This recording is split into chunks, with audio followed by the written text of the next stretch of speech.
You're listening to The KYLO Show, the podcast where we talk about how to keep your love on no matter what and why whole healthy families are going to save the world. And it starts right now.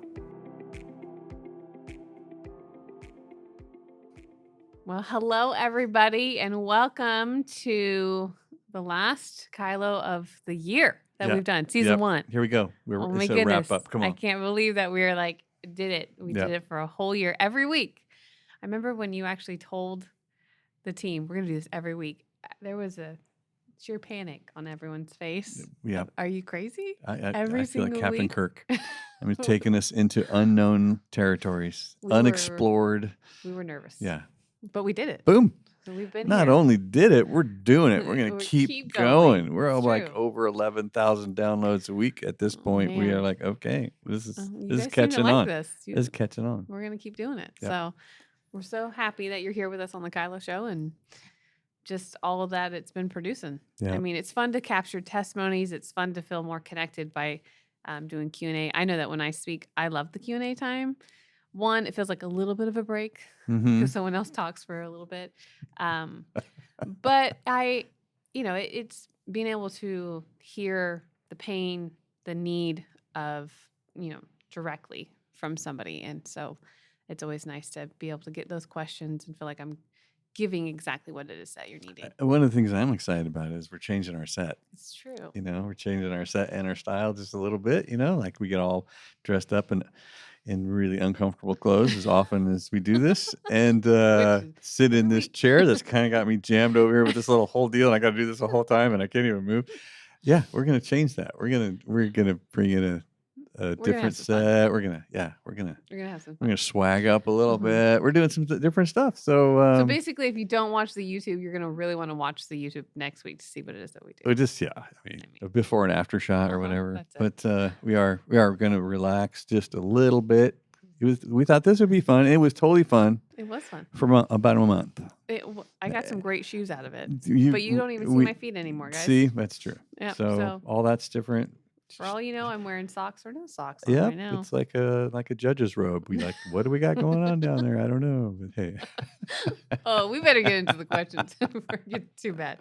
Okay, so we're still doing our Q&A session, just trying to get through all the questions that we've gotten this year. Mm-hmm. So we're going to jump on to the topic. I don't know what the topic is for today. It's just like they keep throwing us. It's kind of fun that these questions just come out of there. We've never heard these questions until we hear them. Yep, and we don't know what it is you're going to say. Yep. It's true. So, all right. Amanda, please save us with your first question. We got to get us out of this hole. We're just having too much fun. All right. Go for it, Amanda. Hey, guys. I was curious to get your thoughts on how you might handle conversations with people who might not have the same spiritual beliefs that you have, but you still want to stay in friendship with them. I've gone through a season where I feel like God has been placing me around other believers who don't believe the same thing. And so I've been trying really hard to hear them fully and to understand where they're coming from and to try to see the perspective that they have. Especially with them pointing to specific scriptures and just having a certain belief. And so I've been trying to listen and understand, but in that I feel like I get tossed around and confused. And so I was just wondering, how do you listen to someone and hear them out fully, but not lose the integrity of what you believe, while still being open and humbled to the idea that you might be off, even if you can't fully articulate why? I hope that makes sense. Would love y'all's thoughts. I think this is a great question for a lot of young people. Mm-hmm. I mean, or I don't know that they have to be young, but it is, the world is ever convincing more than ever. I mean, it's just like the social media, everything that's coming at an age group of people, the availability to convince, to influence, all these different things are so loud compared to what they were even in my generation of my 20s, I think of a lot of meeting with different young people.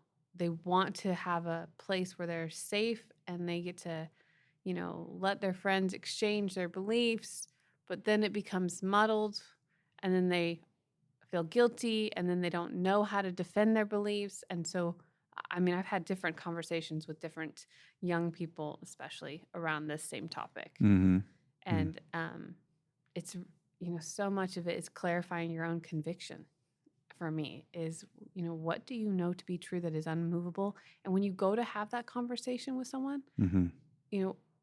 Are you filled up or are you partially empty and something else is starting to fill you up in that exchange? Yeah. And this young lady doesn't sound like she thrives on argument, Yeah.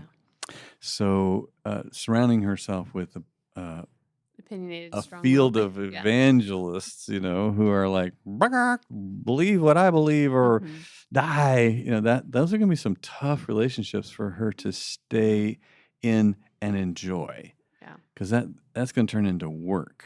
Mm-hmm. So yeah, there's about 10 things that are super important that you don't budge on.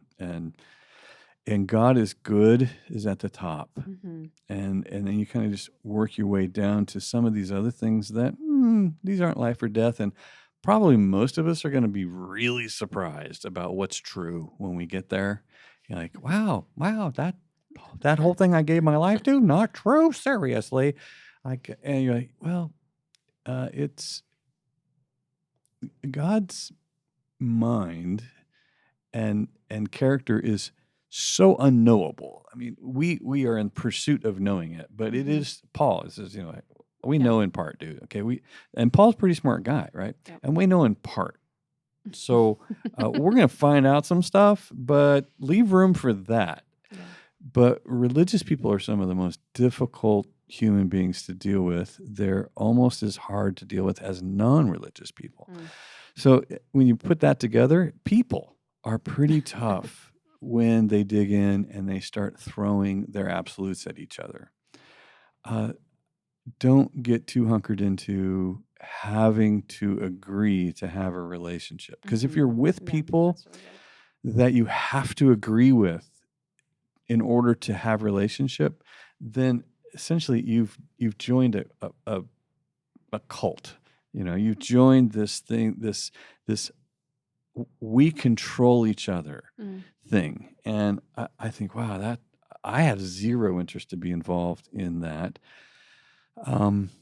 I do like to learn though, and I am very interested in other perspectives. But please don't come to me like, if you don't control me, we can't be friends, because that's probably going to be true. I do want to learn, and I am on a constant journey. I just read a book the other day, and the author was opening up all these perspectives of things that I thought I had settled in me. And as he's opening them up, I'm like, oh my gosh, that's a beautiful way to look at that. I didn't even think of that. Or, wow, you're absolutely right. That was a struggle that they went through to get to where they're saying what they're saying. I can appreciate that. So you want to stay in a mode of learning at the same time. Don't sell your soul to have a relationship. Yeah. I love if I have to agree with you to have a relationship, then that's a problem. Yeah. And if that's the biggest way to gauge this is you asking that question, even like, can we not have a relationship if I don't agree in what you believe? Because that's sad and disappointing. Yeah. But to be able to have some level of conviction to either have that conversation or have that going on inside as you gauge and navigate how to have this relationship, I think that's a really good takeaway and perspective to, that's the only way that this gets to happen is if we agree. And it's so easy to find yourself in an echo chamber these days where you surround yourself with yourself to comfort yourself. And that's your algorithms are feeding you what you want to hear, Mhm. and they thwart you in your ability to hear new ideas or discuss new things or see outside of your paradigm. And I understand why that happens. I just think that if you don't know who you are, what you believe, why you believe it, and shrink it down to some non-negotiables. Yeah. Like, Yeah. what are your non-negotiables? So get there, hang on to those, and the rest of them are just kind of some ancillary nuances that Mhm. we are not gonna Yeah. probably. This is marriage, like there are some core things that we must agree to, and then we start recognizing how different we are, and we better find a way to appreciate that, Mhm. or we're going to be pretty miserable. I love the non-negotiables. Those are, I like those stakes in the ground. Yep. They are anchoring. Anchors. Yep. Yeah, they really are. You should get that tattooed. Oh, I do. Oh, you have an anchor on your We arm. can't see it because my watch is covering it. Oh. All right, we're going to jump into our next question, and it comes to us from John. Hey, Danny and Brittany. Thank you so much for doing the KYLO Show. My question is, how important is attraction? I know you guys have talked about the body, soul, spirit. Super helpful. Just they're each a third. However, I've been friends with a female for a long time. We're in the same community. We connect very deeply in the soul and in the spirit. However, I've never been attracted to her. She's about 10 years older than me, and everyone in our friend group thinks that we're to be together. Even some older leadership have, thought, why not? But I just can't get myself to feel romantically for someone who I've developed deep friendship with, and in my heart haven't gone beyond that. Is this something that I need to, get over and just maybe begin the process believing that romantic feelings will come? Or is it safe to trust the intuition of your heart that this person is just your friend? I really appreciate your time. Thank you, guys. Well, nothing ruins a good friendship like trying to turn it into something else. Yeah, that's what I was thinking. Yeah. And it's hard when your community is like, "Oh, you'd be so great. You guys are so fun. You have so much, charisma and energy, and it's so fun watching you engage." That message just starts to get confusing when you're like, there's nothing going on there though. No. Yeah, I think it's pretty important, especially to engage a relationship. The reality is that you both change so much over the course of time. The physical attributes of whatever brought us together changes, and that's what covenant's about. Is I've made a covenant at this point, and so I'm all in, regardless of what our bodies do. And I mean, babies. yeah, Sherry and I are like old at this point, and we're like, yes, you definitely look different in your wedding photos. I will say that. and the romance is such a different word today. It's almost more celebration than it is, too hot to trot. Well, I guess that would be. We're not too hot to trot, but we are like, still good-looking people. but we're still working on it. I think it's just so different as you go through all the life together. It's more about celebrating where you are and who you are, and still where you're going. But there's so much behind you that it feels like we spend a lot of time rejoicing in what we've built over. It's 38 years this year, so we're like, that's an investment. I can't say I got really 38 years invested in anything else. Not even you. Nope, not even me. I'm 37, but not 38. So our marriage stays just a little bit ahead of our children. I would just listen to your heart, buddy, because sounds like you got a good friend, and earthly treasure are your friends. I think that's the greatest earthly treasure you're gonna pull into your life is friendships, and I think you should have that in your marriage and with your kids. Yeah. So doing a good job with friends and protecting that, smart. Yeah, I agree. I wouldn't be forcing something, hoping that it changes in the friend circle there. Yeah, especially if it's because somebody else is driving it. Totally. Mhm. I don't know. I can't tell you one relationship that community said you should do it, and they didn't have that attraction going on, but they were great friends. And then afterwards, everybody felt awkward because they, maybe they went on a few dates, they had some goodnight kisses, and then it just was, how do I actually go back to what we had? Because that was so precious, and now we have this awkward level of intimacy that maybe we were never meant to have. So I think that God is good and faithful, and He'll bring all the elements in a relationship, especially if you're living in covenant and community, which sounds like you are. So I would be waiting on the Lord. Yeah, and congratulations of forming the capacity as a man to cultivate emotional connection with a lady that you didn't you didn't violate. You didn't perpetrate that so that you could get something that wasn't yours to get. Because once you find this lady, now here coming up, potentially coming up in the in your possible you future do there. choose someone. Your friend is in the number 1 spot right now, sounds like, and she's going to get a demotion to number 2, or you're going to have some big trouble.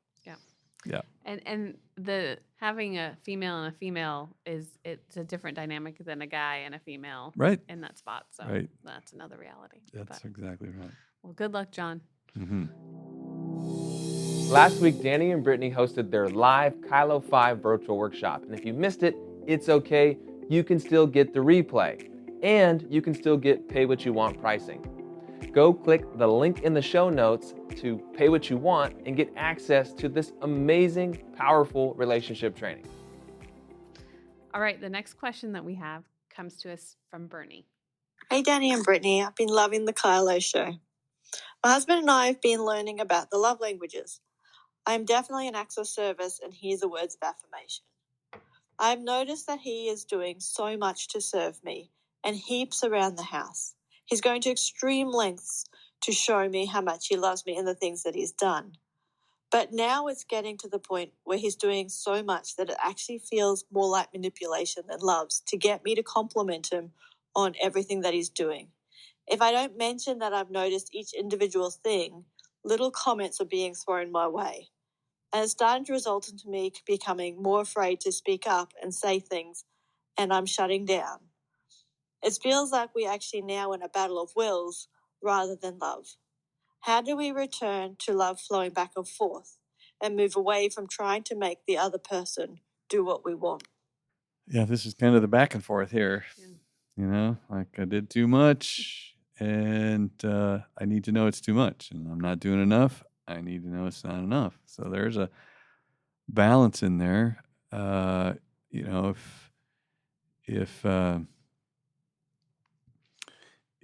If holding hands is intended to get something out of you, then I don't want to hold hands. Yep. If these roses are intended to force me to do something I don't feel like doing or wasn't gonna do, keep your roses. I don't want to feel manipulated in the relationship. So there's a conversation coming that says something like, I don't want to be manipulated in my love language, and I'm starting to feel manipulated. Yeah.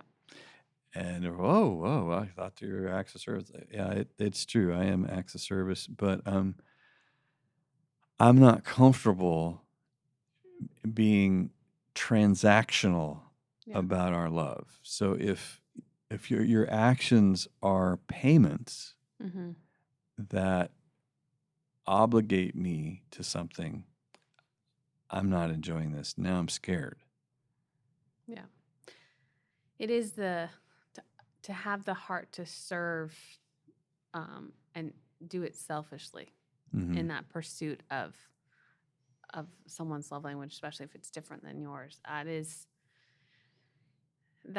That definitely can get muddled in the transactions, especially when a need is not being met or there's insecurity in the relationship, and it just starts to build if that's not clear. We don't have a good conversation around it. And I know Ben and I have done circles around this. I don't want a hug if I don't want it. Usually is I don't want a foot massage because I know what is going to happen afterwards. Foot massage, yeah. That's not. It's not the Yeah. goal. And their early parts of our marriage, there was definitely an agenda, and we both grew and both had good, powerful conversations. I know the pure heart that he actually is trying to pursue in something. My You believe it. I believe it now, Mhm, and because we've had enough practice and reps in conversations when it did feel transactional, Mhm. And not being afraid to have that conversation. I think that's probably the first step, is getting over the hurdle of hurting your feelings or assigning motives. And the question, help me understand. Lately, this is how this exchange has been feeling. What are you feeling on this? And maybe easing into it instead of, if you're worried that maybe you're assigning motives to someone's heart, this is my experience. Is that something that's happening? Am I way off? What do you need? And just being able to walk into having that conversation with the goal that we get to clear the air, call it for what it is. Okay, now let's pursue with a pure heart again. And sometimes your love language is a muscle I got to develop. Totally. So let's I feel say, like I'm still developing. let's say, because Bernie's comment was, like, I have to say something every time something happens, or I'm gonna. And it sounds like, okay, Mr. Words of Affirmation over there, Mr. High Achiever, probably. I'm trying to ding the bell again and again, and I shot. I didn't hear a ding. I didn't hear a ding. And I missed a missed. Did I miss? No, you didn't miss. Okay, then I'm trying to get my love languages stirred up as well. And you're like, all right. So let's say Bernie doesn't naturally just go, "You're awesome. You're so amazing. I'm just so grateful to have you in my life." Let's just say that she's got to build that muscle, and he has to, not be a bucket with a hole in it. So they're going to move towards the middle of this to where she can rain and his bucket actually fills up instead of she can flood and there's no bottom in his bucket. There's those two things coming together as well. So, and then he also needs to know he's a dearly loved son in his relationship with God, and he doesn't come with an empty bucket. Right. But she also needs to know that I probably am building a muscle here that I didn't know was little. Yeah. Especially if you're new to love languages, or you're newly married, or new to a relationship. I mean, those are all, or you have had a dramatic change in your marriage where we're now valuing this. We've changed the dynamics of our relationship where we're pursuing these, and we have some really bad habits that we've got to work our way out of.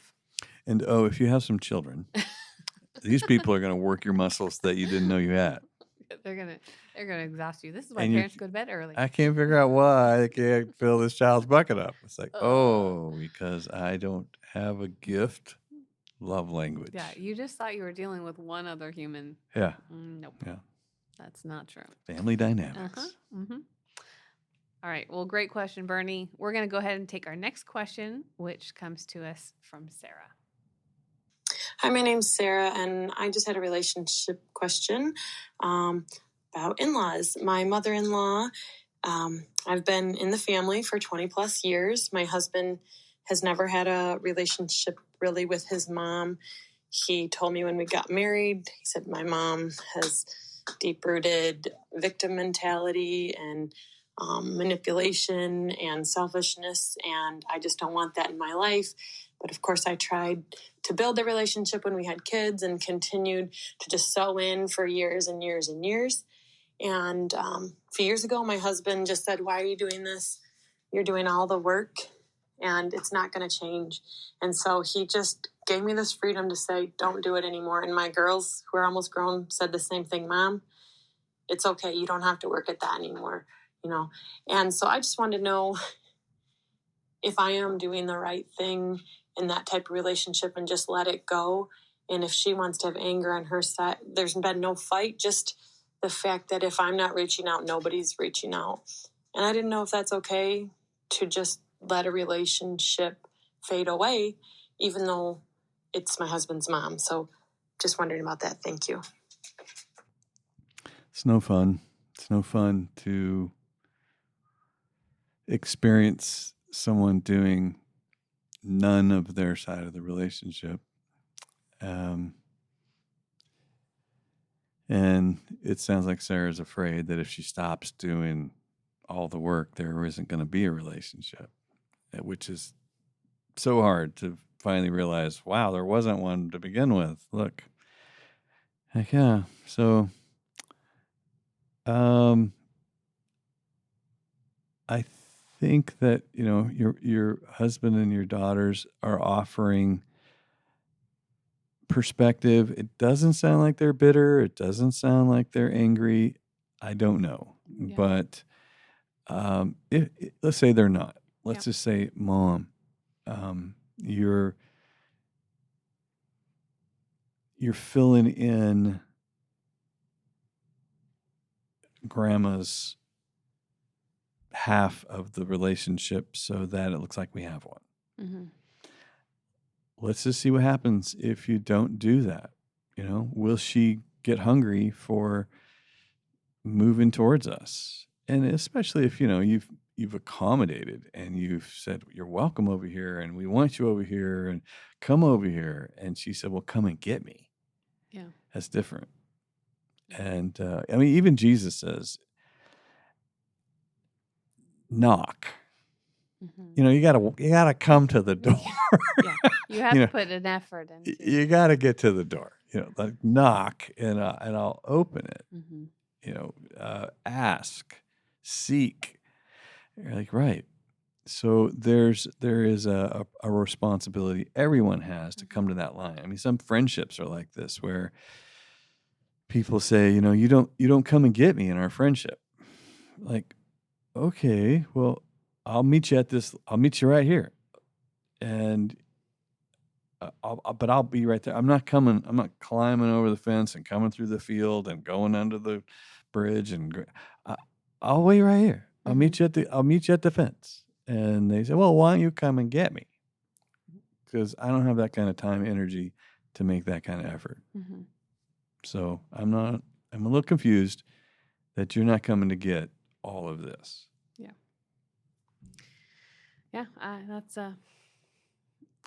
I think, it sounds like Sarah's had a job with mom-in-law and probably some pain and hopefully not shame of letting go of it, but that's probably chipping away of, you're gonna be the reason why. Well, there's a reason she did all that. Totally.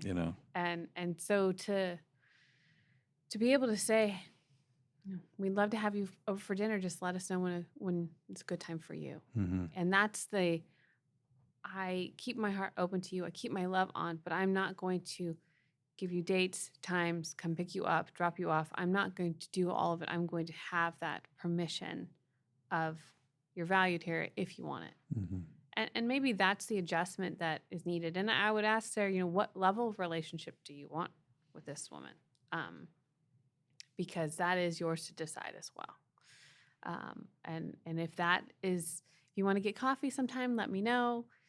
Happy birthday. Those are all still acts of keeping your love on. I think, just to clarify, it's not a shut the, cement wall and lock it and then walk away. I think you get to have a conversation if you want to, or that open invitation if you're welcome to come have dinner, let us know, just text me or give me a call.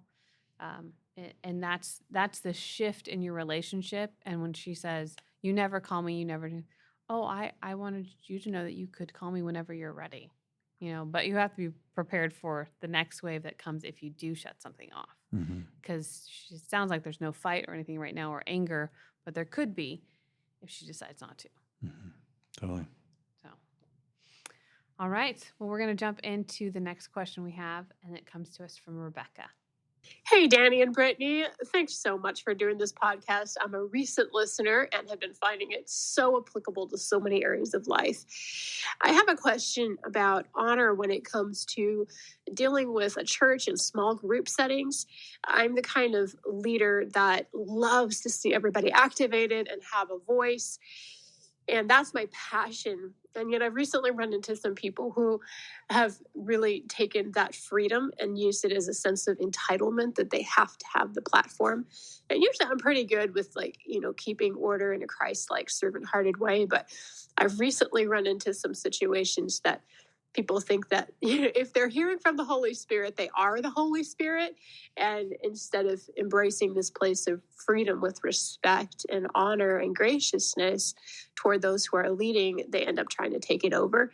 And I know that that's not healthy. And I'm just wondering if you can give me some good coaching tips to where everybody feels honored and respected, and yet I also don't let people take over just because they feel safe. And I know that there has to be some balance for that. So I'm just wondering if you could offer some suggestions from a leadership perspective.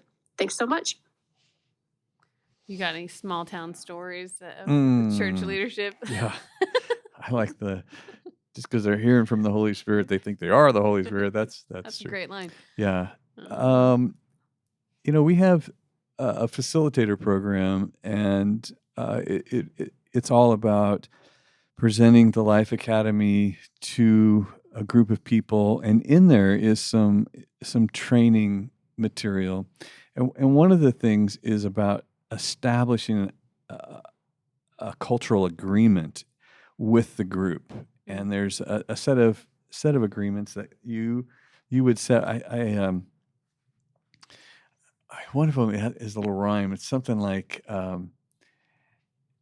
make space and take space, or don't take space, or it's I forget. It's but maybe it's Christian can do it. Maybe in the he probably knows exactly what it is. But I always said, make space and shut your face. Is that what? That's the only way I can remember it. But it's not. So it's they not. give us some more finesse. Yeah, it's way more finessey than that. But it's all about the idea that we establish some culture that we'll all work to protect as a group.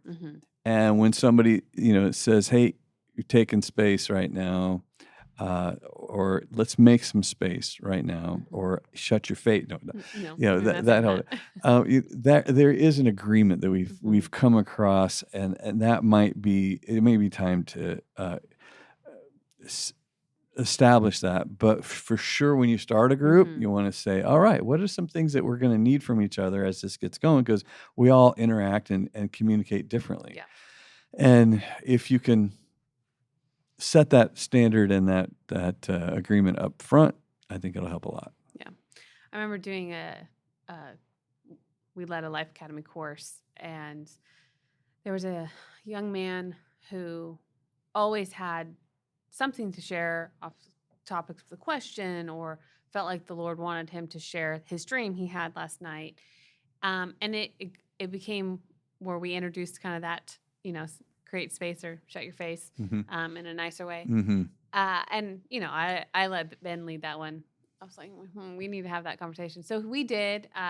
He didn't quite get it because he brought it again the next week, and same type of thing, very unaware that he's taking much too long to answer a question, or then it's now a theological debate on something. And so the goal of this group together is its value is being reduced because of this person. And I know that their heart and they're looking for something, and this is where they think it needs to show up.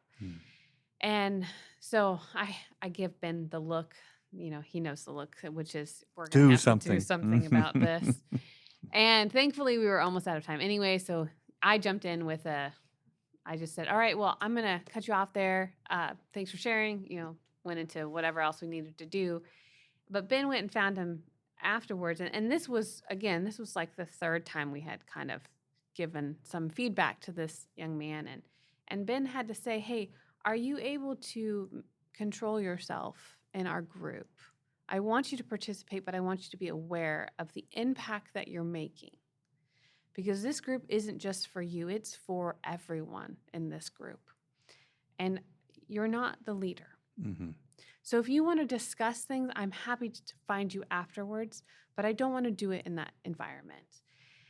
And he was offended at first, 100%. And the next time we sat in a room, he said nothing, which was obvious because he talks every single time. And the thing for Ben and I was, not to go and coddle this wounded, offended person. But then the next time when we had another meeting, he said, "Can I add something?" And we said, "Sure." So we're extending trust again, and he did a great job of managing himself. And then he did a great job of coming to Ben afterwards to, I have more questions that I wanted to process through with that. And this gave him so much feedback that maybe no one's been able to say or afraid to say, but it helped him tremendously moving forward. Totally. And that's leadership. Yeah. That's bringing leadership to somebody, and somebody that actually demonstrates that they want it. He kept coming back. He kept trying to figure it out. And in a group dynamic, there are people that when they get anxious or they get upset, they talk. And there's the opposite end. People who get anxious or upset, they don't say a word. And so you got to draw those people out and make space for them and shut your face for the other people. Like I don't even understand. I can't remember. I'm sure it's not how it goes, but it's how it goes. I'm so sure that's not how it goes. Hers is.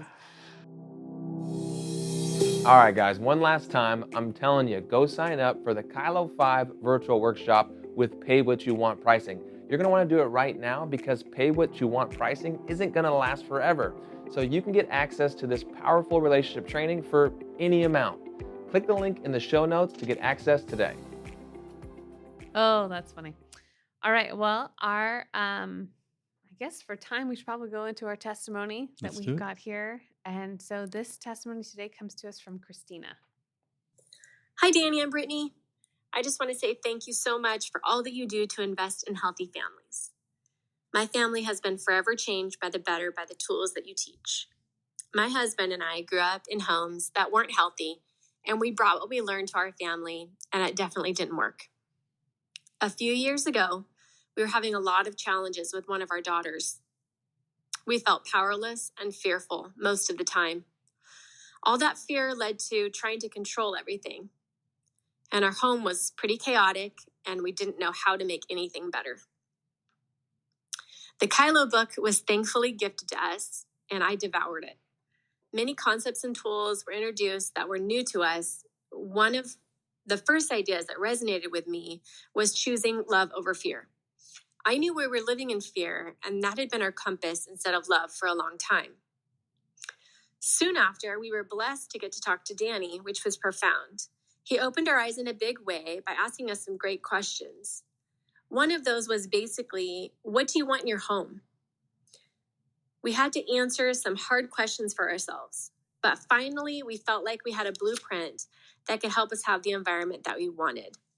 It definitely wasn't easy to honor healthy boundaries because we didn't know that boundaries were actually loving. They felt more like punishment the way we had been doing them. So after it being a little bit shaky and confusing, we just kept on practicing. We got it.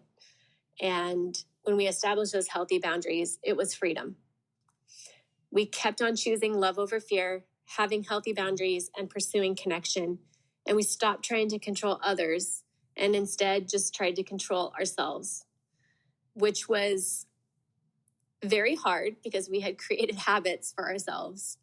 They were hard to break, but it was a big relief. These tools have created peace in our home and created a space for better relationships. Personally, they have given me my life back.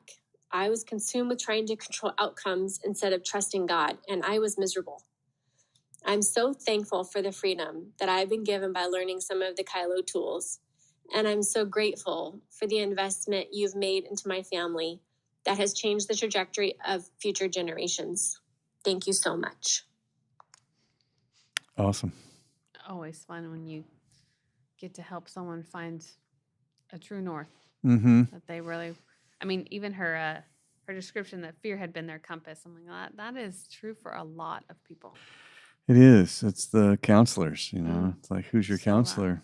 I remember this situation, and it was tough. It was super tough because it was, you know, you're dealing with your child. Mm-hmm. This isn't just, you know, some crazy neighbor down the street. This is your investment. And how do we, what can we do to keep someone close to us, close enough to us, but not so close that their radioactive life is poisoning our water, you know? Yeah. And it's tough. It is tough. Yeah. It is no fun because you don't control what they do with anything you say or do, and or what their responsibilities are in life. Yeah. And you, whether they like it or not, you live through it with them. You do. You're just, oh gosh, don't go down that road. Oh geez, here we go. And it's tough, but they did a great job. They really did a great job. I mean, talk about gutsy, talk about courage and adjust. Yeah. They did a great job. So that was. It does feel like you flip the switch on, and all of a sudden you've got light in your home. And you can't avoid those piles that you've learned to navigate around in the darkness. You smell them. Yeah. You're not sure where the smell's coming from. And you don't want to know, but when you turn that light on and you really live in the light, you start owning it and you go through and you clean it up. And that's the beauty is you get to be in a place that's been restored. And instead of continuing to fumble through this chaos that you had settled for. That's a powerful adjustment because that powerlessness it's the worst. It's so scary to feel that powerless. Yeah.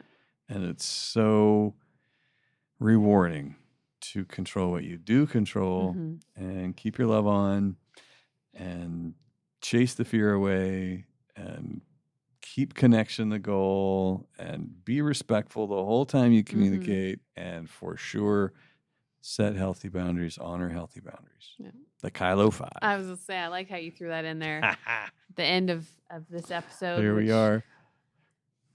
We will see you really on a new set next time. We are. We're going to be pouring into whole healthy families set out to save the world from a totally different look than we've had up to now. And it's going to be just as much fun. So we will see you next time on The KYLO Show. Thanks for joining. Thanks for listening. Never miss an episode of The KYLO Show by subscribing to Apple Podcasts, Spotify, or watch us on the Loving on Purpose YouTube channel. Don't forget to submit your questions and testimonies to thekyloshow.com. The KYLO Show is produced by Ali Armerding, co-produced by Ashley Beck and Anna Hill, sound engineered and edited by Taylor Silk, and show promoter Christian Zamora. Don't forget, whole healthy families, gonna save the world.